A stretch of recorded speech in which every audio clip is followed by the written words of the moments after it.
Hello दोस्तों, आपके अपने YouTube चैनल मैथ संग्राम में बहुत बहुत स्वागत है। दोस्तों आज के इस वीडियो में आप सीखने वाले हैं रेलवे ग्रुप डी का प्रैक्टिस सेट वॉल्यूम 2, जिसे एसके झा सर द्वारा लिखा गया। बहुत ही अच्छा बुक है। वीडियो को शुरू से अंत तक जरूर देखिएगा क्योंकि इसमें अच्छे अच्छे क्वेश्चन डाले गए हैं और मुझे पूरा उम्मीद है कि आपको समझ में आएगा। आज का यह वीडियो होने जा रहा है प्रैक्टिस सेट 23 से मैथ यानी 23 प्रैक्टिस सेट। तो बिना देर किए हुए आइए हम लोग शुरू करते हैं। और इससे पहले मैं बतला दूं कि इससे पहले का वीडियो यानी सेट 22 तक आप नहीं देखे हैं तो इस वीडियो के डिस्क्रिप्शन बॉक्स में चले जाइए और वहां पे उन सभी का लिंक आपको मिल जाएगा, वहां से जाकर के आप देख सकते हैं। तो आइए हम लोग शुरू करते हैं। इसका पहला क्वेश्चन देखिएगा। इसका पहला क्वेश्चन है कि 3 क्रमागत सम पूर्णांक का योग 72 है। यानी 3 सम पूर्णांक है, वो भी क्रमागत यानी लगातार, उसका योग 72 है। इनमें से सबसे छोटा पूर्णांक ज्ञात करें। तो यहां पे देखिएगा कि तीनों का योग कितना है, 72 है। कितना पूर्णांक है तो 3 पूर्णांक है, तो 3 से भाग दे दीजिए। 24 तिहाई 72 यानी 24 आ गया। और ये भाग देकर के जो आता है यह बीच का पूर्णांक होता है, ठीक है। और लगातार सम पूर्णांक है, इसका मतलब क्या है कि इससे पहले 1 होगा और इसके बाद 1 होगा। इससे पहले कौन होगा तो सम बोला है, तो 24 से पहले सम कौन होगा तो 22 होगा। और 24 के बाद कौन होगा फिर तो 26 होगा। और यही तीनों सम पूर्णांक होगा। हम लोगों से पूछा है क्या कि इनमें से सबसे छोटा पूर्णांक ज्ञात कीजिए। तो देखिएगा यहाँ पे सबसे छोटा पूर्णांक कौन हो गया तो 22 और यही आपका आंसर हो जाएगा। अगला क्वेश्चन देखिएगा। अगला क्वेश्चन है कि 487 के पावर 653 गुने 756 के पावर 95 गुने 873 के पावर 965 के गुणनफल का इकाई अंक ज्ञात करें। तो यहां पे देखिएगा मैंने कल का वीडियो में बतलाया था, यानी इससे पहला सेट पीछे का सेट 22, उसमें इकाई अंक निकालने के लिए मैंने बतलाया था कि 0 1 5 6 नो चेंज। यानी बेस में देखना है, बेस में देखना है क्या कि 0 1 5 6 में से कोई है कि नहीं। तो देखिएगा 0 1 5 6 में से कोई नहीं है तो 7 के साथ लिखेंगे और इसका क्या करते हैं कि पावर में 4 से भाग दे करके और जो शेष फल बचता है उसी को लिखते हैं। तो आपको ये चीज पता होना चाहिए कि 4 से जब भाग देंगे तो दाहिने तरफ से 2 अंक में ही देते हैं, है ना। तो 4 से 4 एकम 4, 1 बच जाएगा 13, 4 3 12 और 1 13, एक शेष फल बचेगा। 6 देखिए नो चेंज के ग्रुप का है तो 6 लिख देंगे, पावर कुछ भी रहे उससे मतलब नहीं है। 3 में देखिए यहाँ पे 3 नो चेंज के ग्रुप का नहीं है, इसलिए पावर में 4 से भाग देना है। तो 4 एकम 4 बच जाएगा कितना 2, 24, 4 6 24, 1 बचेगा। तो 3 के पावर 1 मतलब 3 ही होगा, 7 के पावर 1 मतलब 7 ही होगा। तो 7 गुने 6 गुने 3। अब देखिएगा यहाँ पे 7 6 42, दोनों को गुना करेंगे 42 हो जाएगा। हम लोग को हमेशा ध्यान रखना है किस पर तो इकाई अंक पर ही ध्यान रखना है, क्योंकि हम लोग को इकाई अंक ही निकालना है। अब देखिए 42 में 3 से गुना नहीं करना, सीधा 2 से 3 में गुना कर देना है। तो 3 दूनी 6 यानी इकाई अंक क्या हो जाएगा तो 6 और यही इसका आंसर हो जाएगा। अगला क्वेश्चन देखिएगा। इसे बोला है क्या कि बड़ी ब्रैकेट दे दिया है 9 के पावर 0.5 गुने 81 के पावर 0.25 गुने 27 के पावर 1.5 भगे 243 के पावर 0.5 ब्रैकेट बंद। इसको हल करना है।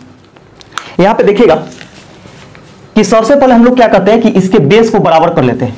तो बेस को बराबर कैसे करेंगे तो देखिएगा यहां पे बेस को 3 के रूप में हम लोग तोड़ेंगे। तो क्या इसको हम लिख सकते हैं 3 का स्क्वायर, पहले से 0.5 पावर तो लिख देंगे, गुने 3 के पावर 4 होता है 81 और 0.25 गुने 3 के पावर 3 होता है 27, 1.5 डिवाइड, यहां पे देखिएगा कि 2 के पावर 5 होता है 243 और इसका पावर 0.5। जब पावर का पावर होता है तो पावर पावर गुना हो जाता है, ठीक है। तो यहां पे देखिएगा इसको गुना करेंगे तो 5 दूनी 10 यानी 1 हो जाएगा, 3 के पावर 1 हो जाएगा गुने इसको गुना कीजिएगा तो 25 चौके 100 यानी 1.00 होगा यानी 1 ही होगा। तो 3 के पावर 1 होगा गुने 3 के पावर यहां पे देखिए 15 तिया 45, 15 तिया 45 यानी 4.5, 3 के पावर 4.5 हो जाएगा।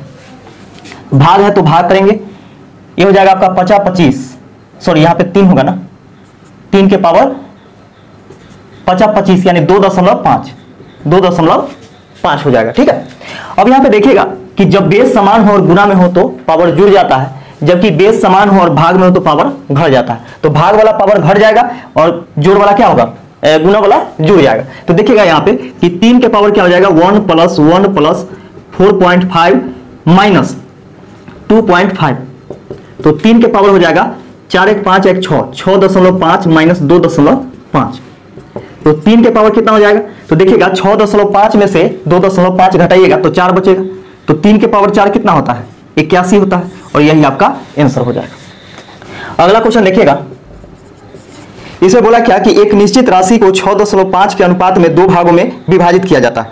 यदि पहला भाग 342 है तो कुल राशि ज्ञात कीजिए।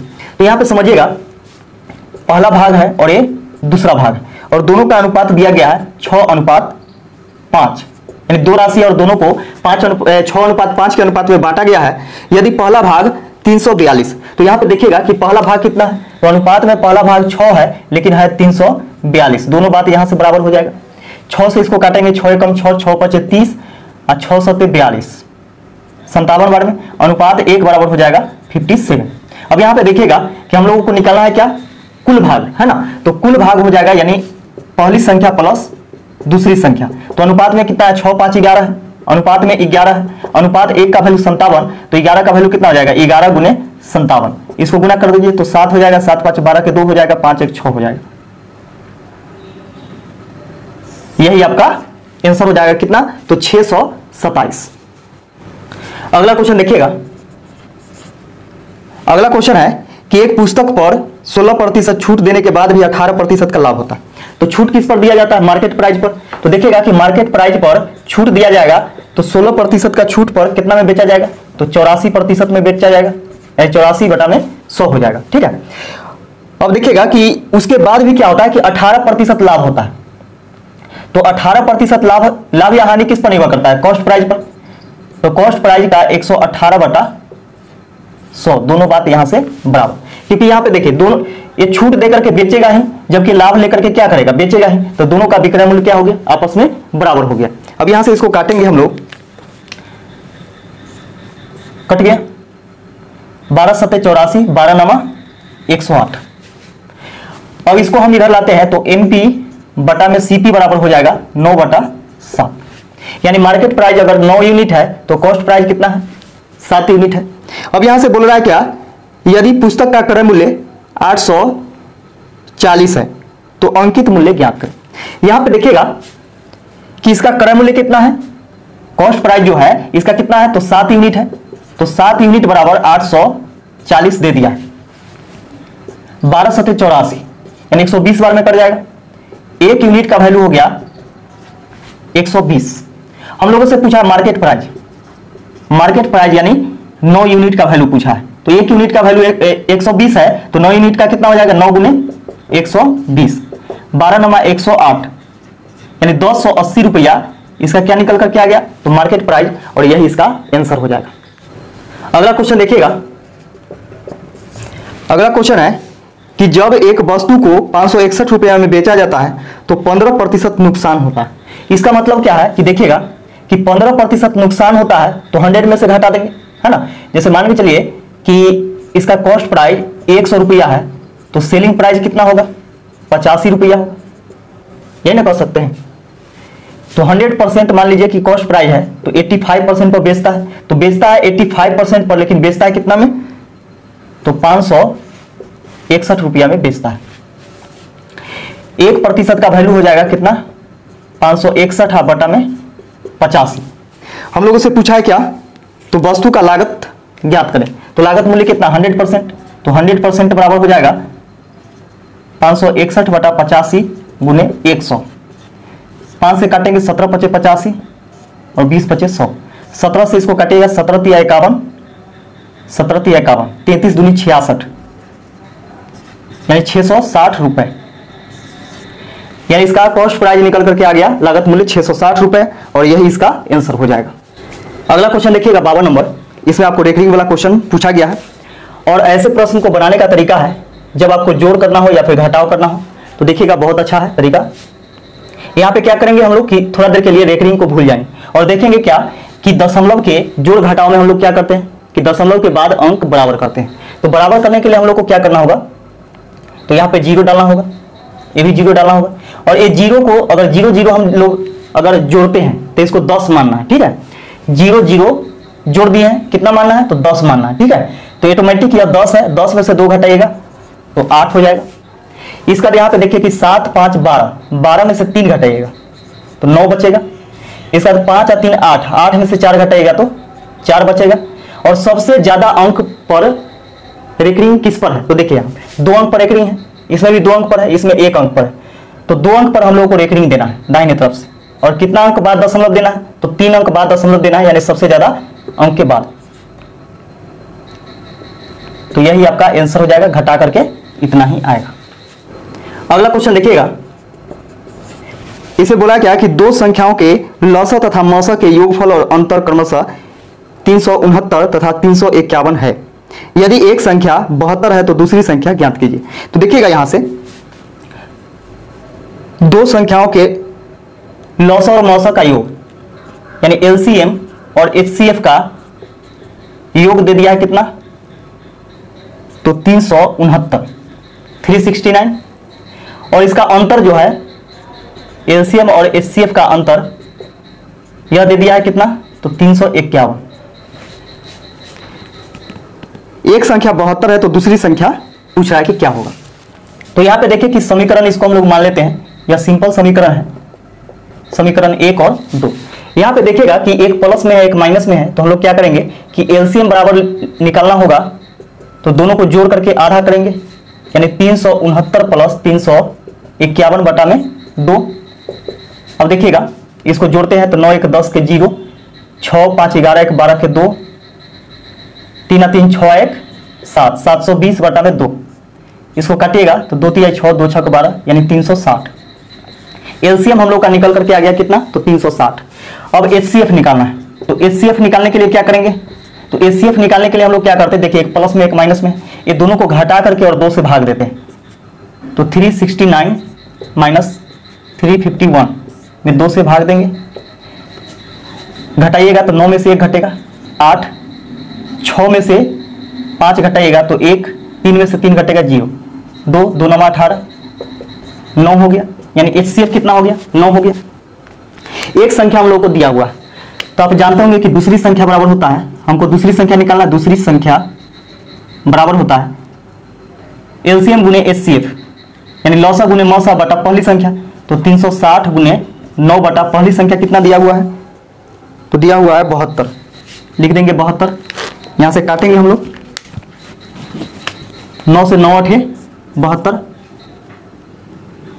8 चौक 32, 8 5 40, 45 आ जाएगा, यानी दूसरी संख्या यहां से निकल कर क्या गया कितना, तो 45, और यही इसका आंसर हो जाएगा। अगला क्वेश्चन देखिएगा, अगला क्वेश्चन है क्या कि एक धनात्मक संख्या को जब 425 से विभाजित किया जाता है, यानी कोई संख्या है धनात्मक संख्या है, इसको अगर 425 से विभाजित किया जाता है यानी भाग दिया जाता है, तो शेषफल 55 प्राप्त होता है, शेषफल 55 प्राप्त होता है। अब बोला है क्या कि उसी संख्या को अगर 17 से विभाजित किया जाए तो शेषफल क्या आएगा। देखिएगा उसी संख्या को यदि 17 से विभाजित किया जाए तो शेषफल क्या आएगा। तो यदि पहला भाजक दूसरे भाजक से पूरा पूरा कर जाए, पहला भाजक दूसरे भाजक से पूरा पूरा कर जाए, तो देखिएगा 425 जो है 17 से पूरा पूरा कर जाएगा, है ना।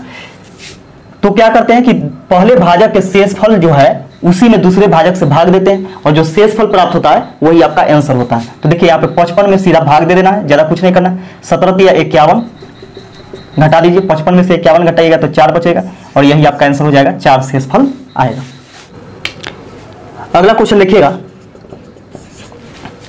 बोला कि एक कॉलेज हॉस्टल में 50% लड़के पिज्जा पसंद करते हैं, 70% लड़के बर्गर पसंद करते हैं, इनमें से प्रत्येक पिज्जा या बर्गर या दोनों पसंद करते हैं। यदि 360 लड़के दोनों पसंद करते हैं तो हॉस्टल में कुल कितने लड़के हैं।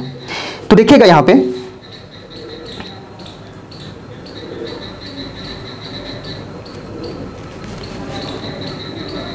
पिज्जा पसंद करने वाला कितना है,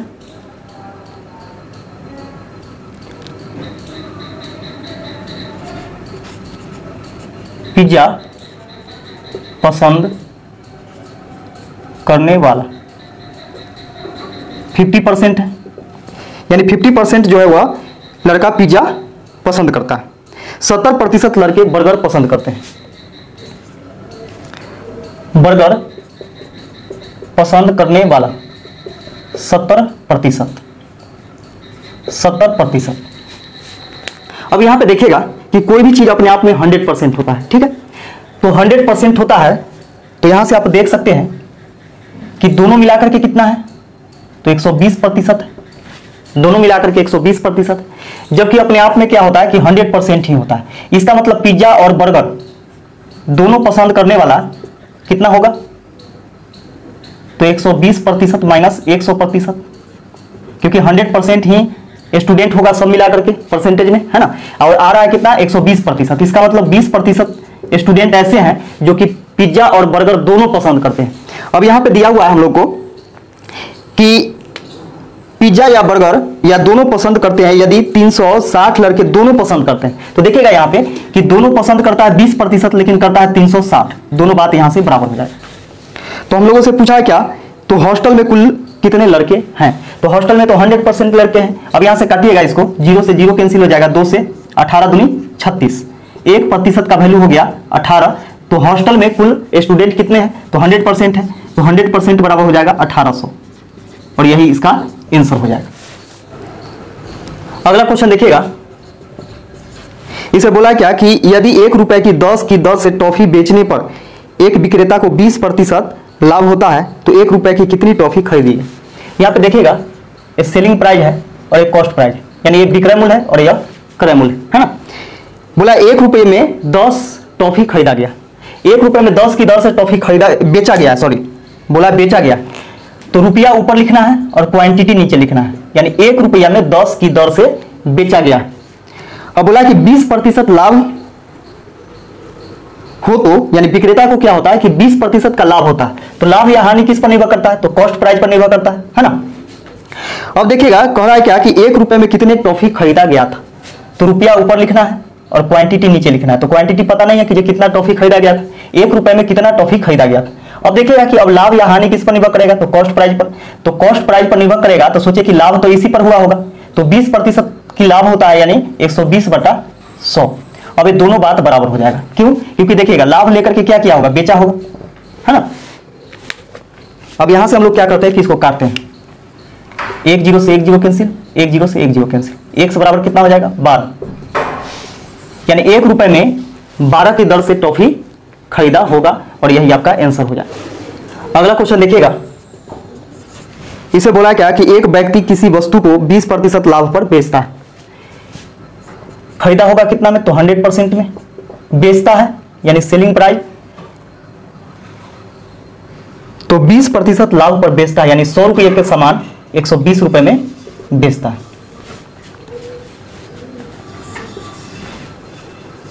यदि वह इसे 20% कम पर खरीदता, यहां पे अनुमान लगाया जा रहा है कि 20% कम पर खरीदता, यानी कहने का मतलब है कि 100% में न खरीद करके 20% कम में, तो 80 रुपए में यानी 80% में खरीदता,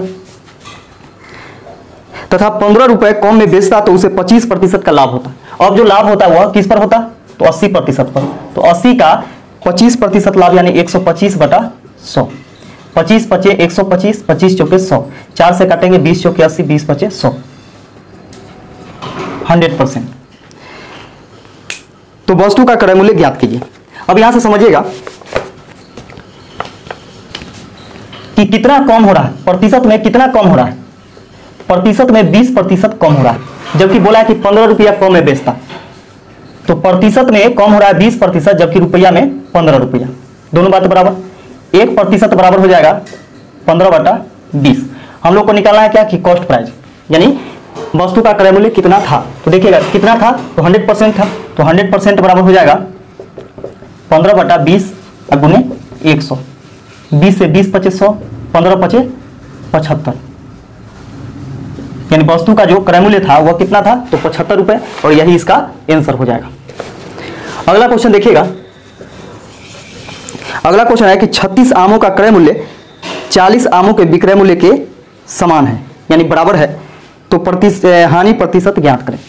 तो देखिएगा कि 36 आमों का क्रय मूल्य यानी 36 आमों का क्रय मूल्य यानी कॉस्ट प्राइस 40 आम के विक्रय मूल्य के बराबर है यानी सेलिंग प्राइस के बराबर है। तो यहां से हानि प्रतिशत निकालना है, इसको काटिए 4 नंबर 36 4 दहाई 40, इसको हम इधर लाते हैं तो CP बटा SP बराबर हो जाएगा 10 बटा 9। देखिएगा कि कॉस्ट प्राइस कितना है 10 रुपए, सेलिंग प्राइस है 9 रुपए यानी 10 रुपया में खरीदा और 9 रुपया में बेच दिया तो हानि कितना होगा यानी लॉस निकलेगा। यहां से लॉस प्रतिशत बराबर हो जाएगा 1 रुपया का हानि कितना पर तो 10 रुपए पर, लाभ या हानि किस पर निर्भर करता है कॉस्ट प्राइस पर, तो गुने 100 1 0 से 1 0 यानी 10% की हानि हो गई और यही इसका आंसर हो जाएगा।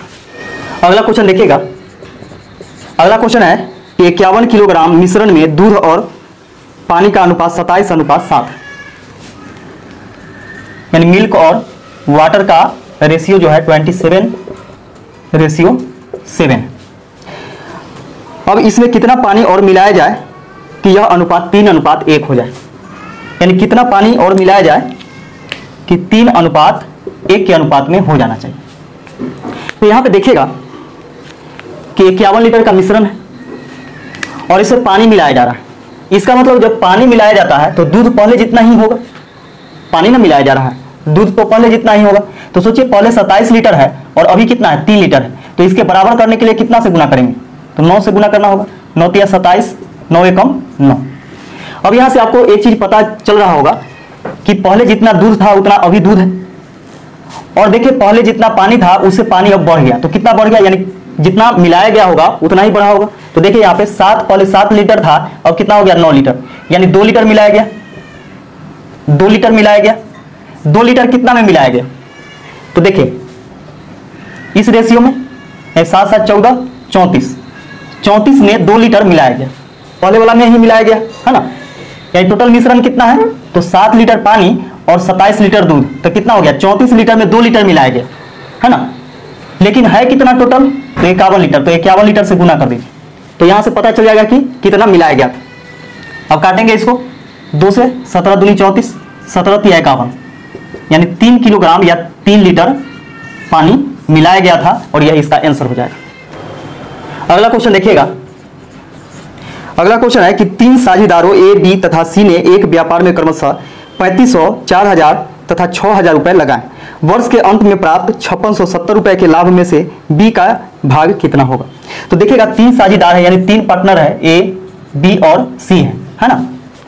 अब इसमें देखिएगा कि ए कितना लगाता है, ए का लागत है इस बिजनेस में 3500 रुपए, बी का है 4000 और सी का है 6000। तो देखिए जिस प्रकार लागत होता है, जिस रेशियो में लागत होगा उसी रेशियो में क्या होता है कि लाभ का हिस्सेदार होगा वो, ठीक है। तो देखिएगा कि लाभ का हिस्सेदार कैसे होगा, तो जितना ज्यादा पैसा लगाएगा उतना उसको ज्यादा लाभ में से मिलेगा। और आप एक चीज देखिएगा कि जो लागत का अनुपात होता है वही अनुपात किसका होता है तो लाभ का, यानी जिस प्रकार लागत होगा उसी प्रकार लाभ में से हिस्सा मिलेगा। तो यहां से हम लोग क्या करते हैं कि इसका अनुपात निकालते हैं, अनुपात निकालिएगा 2 0 से 2 0 कैंसिल हो गया 100, 5 से 5 7 35, 5 8 40 और 5 से 12 5 60, इस रेशियो में आ गया। तो यहाँ पे देखिए कि लाभ अगर बटाएगा तो इसी रेशियो में बटाएगा, तो कुल लाभ देखिए कितना हो रहा है तो 8 2 10 यानी 12 8 20 और 7 27, अनुपात में 27 रुपया मिल रहा है, जबकि मिलता है कितना तीनों को मिला करके 5670 रुपया, 5670 रुपया, दोनों बात यहां से बराबर हो जाएगा। अब इसको हम लोग काटेंगे तो 27 से कम 27, 27 दूनी 54, 27 से कम 27 यानी 210 बार में कटेगा, अनुपात 1 बराबर हो जाएगा 210, अनुपात 1 का वैल्यू 210 हो गया। अब हम लोगों से पूछा है कि बी का भाग क्या होगा, यानी बी का हिस्सा क्या होगा, तो बी का हिस्सा कितना है तो अनुपात में 8 है, अनुपात 1 का वैल्यू है 210, तो 8 का वैल्यू हो जाएगा 8 गुने 210, 0 8 एकम 8 8 दूनी 16 यानी 1680 रुपया इसमें बी का हिस्सा मिलेगा और यही इसका आंसर हो जाएगा। अगला क्वेश्चन देखिएगा, इसमें है कि यदि 35 छात्रों के लिए 54 किलोग्राम अनाज 21 दिन के लिए पर्याप्त हो तो 28 छात्रों के लिए 72 किलोग्राम अनाज कितने दिनों के लिए पर्याप्त होगा। तो देखिएगा यह जो क्वेश्चन है यह MDH पर बनेगा, M1 गुने D1 और H1 नहीं लिखेंगे, क्यों? क्योंकि यहाँ पे देखिए घंटा का बात नहीं है ना, यानी सीधा आदमी का बात है, दिन का बात है और वर्क का बात है W1, यानी M1 गुने D1 बटा W1 बराबर M2 गुने D2 बटा में W2। तो पहले जो बात बोल रहा है वो चीज LHS के साइड में लिखते हैं और RHS में जो चीज पूछा जाता है उसको हम लोग लिखते हैं, है ना। तो यहां देखिएगा कि 35 छात्रों के लिए 54 किलोग्राम अनाज 21 दिनों के लिए पर्याप्त है। तो छात्र कितना है, यानी M1 कितना, मैन आदमी 35 और दिन कितना है, तो 21 दिन चलता है, कितना किलोग्राम अनाज, तो 54 किलोग्राम, नीचे 54 लिखेंगे। अब सोच करके देखिए कि आखिर हम लोग वर्क के जगह पर यानी काम के जगह पर अनाज को क्यों रखे हैं। तो सोच के देखिए कि खाना भी क्या है, एक काम ही है यानी वर्क है, ठीक है। तो 54 किलोग्राम क्या करेगा, वो खाएगा ही, खाएगा मतलब क्या है कि जो वर्क करेगा यानी काम करेगा, उसका काम क्या है कि 54 किलोग्राम खा जाना है 35 छात्र मिलकर के 21 दिन बराबर। अब देखिए पूछा जा रहा है क्या कि 28 छात्रों के लिए 72 किलोग्राम अनाज कितना दिन चलेगा। तो 28 छात्र है यानी M2 बराबर 28, D2 मालूम नहीं है, इसको निकालना है, और W2 यानी वर्क जो है वह 72 किलोग्राम अनाज है। अब इसको हम लोग काटेंगे,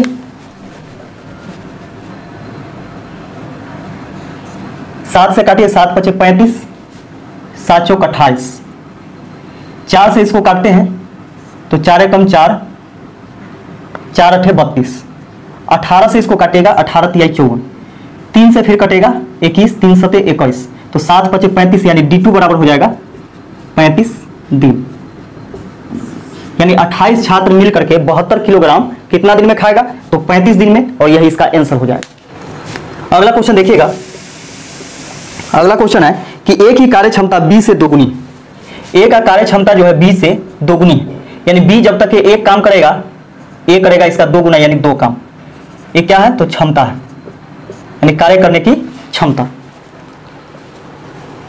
यदि दोनों मिलकर इस काम को 36 दिनों में समाप्त करे तो A अकेला इसे कितना दिन में पूरा करेगा। तो सोच के देखिए यहाँ पे कि दोनों मिलकर के 36 दिन में काम पूरा करता है, इसका मतलब कुल कार्य कितना होगा। तो सोच के देखिए कि A करेगा एक दिन में 2 काम और B करेगा एक दिन में 1 काम, तो एक दिन में कितना काम होगा, तो 3 काम होगा। तो एक दिन में 3 काम होता है और 36 दिन तक के काम करता है, तो गुना 36 कर देंगे, तो 3 गुना 36 इतना काम टोटल है ना। अब यहां से पूछ रहा हम लोगों से कि A अकेला इसे कितने दिनों में समाप्त करेगा। तो A के बारे में पूछा जा रहा है कि A अकेला पूरा काम को समाप्त कितना दिन में करेगा। तो पूरा काम कितना है, तो 3 गुने 36 है। प्रतिदिन कितना काम करेगा, तो 2 काम करेगा, तो 2 से भाग दे दीजिए, 2 से हम लोग काटेंगे, 18 दूनी 36, 18 तिया 54, यानी 54 दिन में समाप्त कर देगा कौन, तो A। अगला क्वेश्चन देखिएगा, अगला क्वेश्चन है कि एक आयत की लंबाई इसकी चौड़ाई से तिगुनी है। एक आयत है ABCD, इसे बोला है क्या कि एक आयत की लंबाई इसकी चौड़ाई की तिगुनी। चौड़ाई यदि x है तो 3x हो जाएगा इसका क्या, लंबाई। यदि इनके परिमाप 48 सेंटीमीटर है तो इनका क्षेत्रफल ज्ञात करें। तो देखिएगा यहां पे कि आयत का परिमाप बराबर होता है 2 इंटू L प्लस B। तो 2 इंटू लंबाई कितना है, तो 3x है, और प्लस B कितना है, तो x है। ये हो जाएगा आपका 3 1 4x, 4 दूनी 8x हो जाएगा। और एक चीज यहाँ पे देखिए कि परिमाप हम लोगों को दिया हुआ है 48, तो यहाँ से लिख सकते हैं 48 यानी परिमाप 8 से काटेंगे 6 बार में, यानी x बराबर आ जाएगा 6। x का वैल्यू आ गया 6, तो चौड़ाई इसका निकल गया कितना 6, और लंबाई निकल जाएगा 36 18। अब यहाँ से हम लोग को क्षेत्रफल निकालना है, तो क्षेत्रफल बराबर हो जाएगा लंबाई गुने चौड़ाई। तो लंबाई कितना हो गया, तो 18, चौड़ाई कितना है, तो 6 है। 18 में 6 से गुना करेंगे तो 108 हो जाएगा। सेंटीमीटर में दिया हुआ है तो सेंटीमीटर स्क्वायर हो जाएगा, यही आपका आंसर हो जाएगा। अगला क्वेश्चन देखिएगा, अगला क्वेश्चन है कि अपने घर से दफ्तर तक अपनी वास्तविक चाल की 6/7 चाल से जाने में एक व्यक्ति 15 मिनट देर से पहुंचता है। इस दूरी को वास्तविक चाल से तय करने में कितना समय लगेगा? तो देखिएगा यहाँ पे कि वास्तविक चाल,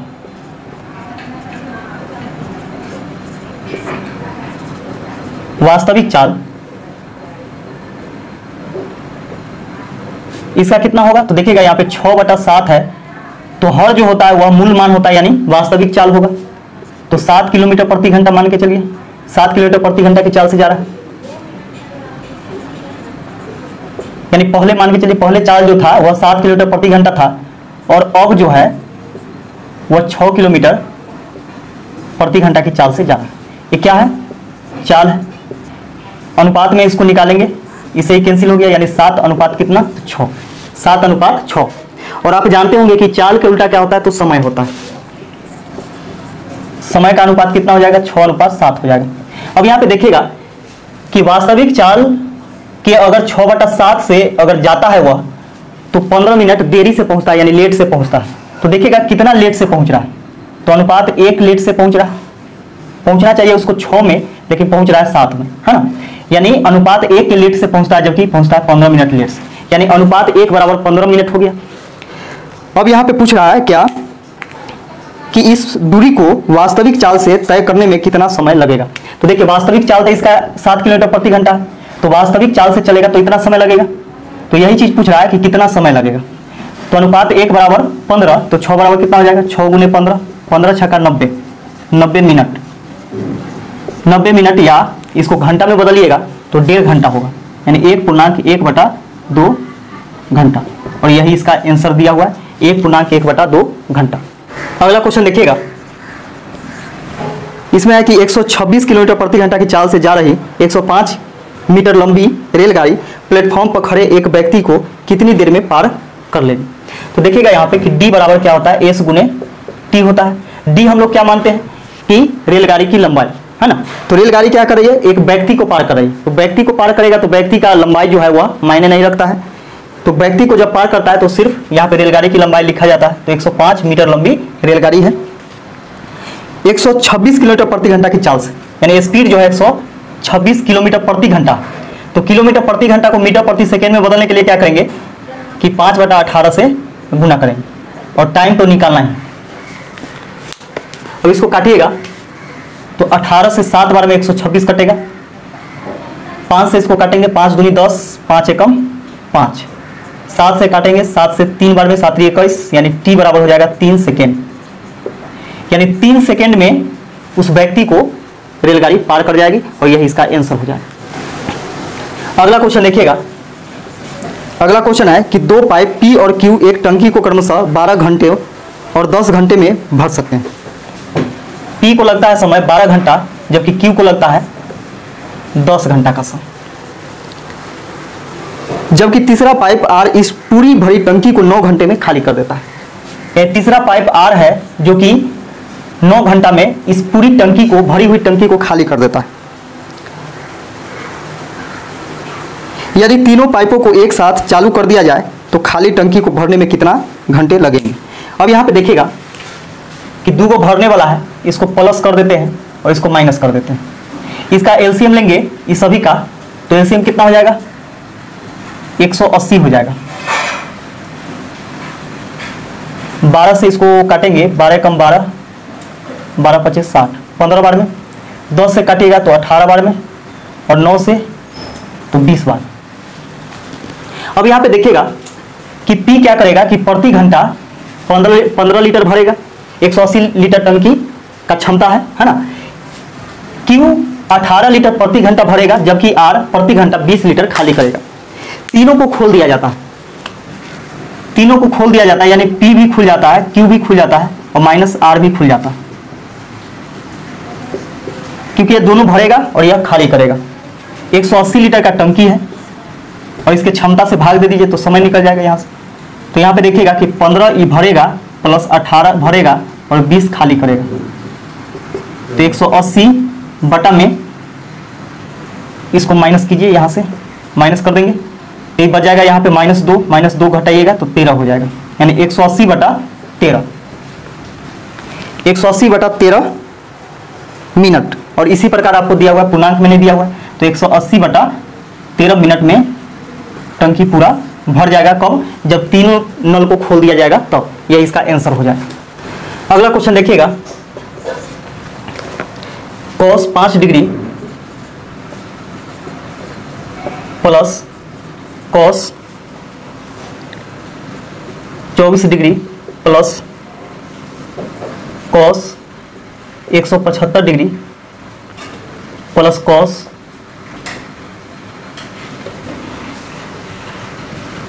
204 degree, 204 degree plus cos 300 degree बराबर व्हाट, यानी इसका मान क्या होगा।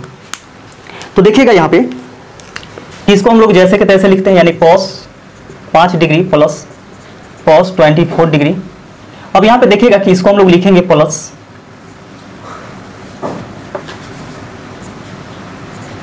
cos इंटू 180 माइनस थीटा, यानी 180 में से कितना घटाएंगे कि 175 बचेगा, तो 5 घटाना होगा, यानी 5 डिग्री प्लस में cos, यहाँ पे देखिएगा कि ये जो हो जाएगा आपका 180 में कितना जोड़ेंगे कि 204 हो जाएगा, तो 180 डिग्री प्लस 24 डिग्री, ये हो जाएगा 204, ठीक है। प्लस में cos 360 में से कितना घटाएंगे कि 300 हो जाएगा, तो 360 डिग्री माइनस 60 डिग्री। अब यहां पे समझिएगा कि cos 5 degree plus cos 24 degree. अब यहां पे देखिएगा कि यहां पे प्लस होगा कि माइनस होगा, इस चीज को आप जानते होंगे, ये चीज अगर पता होगा आपको, जैसे cos 180 माइनस थीटा बराबर होता है minus cos theta, minus cos 5 degree होगा। उसी प्रकार यहां पे देखिए कि प्लस cos 180 प्लस थीटा बराबर होता है minus cos theta, minus cos 24 degree. अब यहां पे देखिए प्लस cos 360 माइनस थीटा बराबर होता है प्लस cos थीटा, यानी प्लस cos 60 डिग्री। अब यहां से देखिएगा कि एक माइनस में cos 5 डिग्री है, एक प्लस में cos 5 डिग्री है, कट गया। एक प्लस में cos 24 डिग्री है, एक माइनस में कट जाएगा, बच गया कितना, तो cos 60 डिग्री, और cos 60 डिग्री का मान कितना होता है, तो 1/2, और यही आपका आंसर हो जाएगा। अगला क्वेश्चन देखिएगा, इसे बोला क्या कि एक क्रिकेटर की 11 पारियों का कुछ औसत है। यहाँ पे पता नहीं है कि कितना औसत है, लेकिन बोला कुछ औसत है, तो मान लेते हैं क्या कि एक औसत है। और आप जानते होंगे कि संख्या में यदि एवरेज से गुना करते हैं तो टोटल होता है, तो 11 पारी है और इसमें हम 1 से गुना कर देते हैं, तो यह हो जाएगा कुल 11 पारियों के रनों का योग। वह 12वीं पारी में 90 रन बनाया। अब देखिए 12वीं पारी में क्या करता है कि 90 रन बनाता है, तो कुल हो गया कितना, तो 12 पारी के रनों का योग हो गया टोटल। ये हो गया 11 पारियों का और प्लस 12वां पारी, तो ये हो गया 12 पारी के कुल रनों का योग हो गया। उसका औसत 5 घट गया, यानी 90 रन जैसे ही बनाता है 12वीं पारी में, इसका मतलब क्या है कि औसत में 5 रन घट जाता है, यानी पहले औसत x था, अब हो जाएगा x माइनस 5। तो बोला क्या, अब उसका औसत कितना है, अब मतलब क्या कि x माइनस 5 का वैल्यू निकालना है। अब यहाँ पे देखिएगा कि बराबर कब होगा दोनों, तो ये भी 12 पारी के रनों का योग है। अगर हम एवरेज में 12 से गुना कर देते हैं तो ये भी कुल 12 पारी के रनों का योग हो जाएगा, और ये दोनों बात यहाँ से बराबर हो जाएगा। अब यहाँ से हम लोग इसको हल करेंगे, ये हो जाएगा आपका 11x प्लस 90 बराबर 12x माइनस 12×5 60। इसको इधर लाइए, इसको इधर ले जाइए, तो 11x जाकर के उधर घर जाएगा, 12x में से तो x बचेगा, इसको इधर लाइएगा तो 9 6 15 यानी 150 हो जाएगा। ये कब का निकला, पहले का औसत निकला। अब बोला कि अब औसत बराबर कितना, तो x माइनस 5, x का वैल्यू कितना, तो 150 में से 5 घटा दीजिए तो 145, यही आपका आंसर हो जाएगा। अगला क्वेश्चन देखिएगा 69 नंबर, कि अंकित और रौनक की आयु का योग 30 वर्ष है, मतलब क्या वर्तमान में है। उनकी आयु का गुणनफल 200 है। एक वर्ष पहले उन दोनों की आयु कितनी होगी। तो सोच के देखिए कि अभी वर्तमान में दोनों के आयु का योग कितना है, तो 30 वर्ष, योग जो है वह 30 वर्ष है। और गुणनफल जो है वह 200 है। गुणनफल जो है वह 200 है।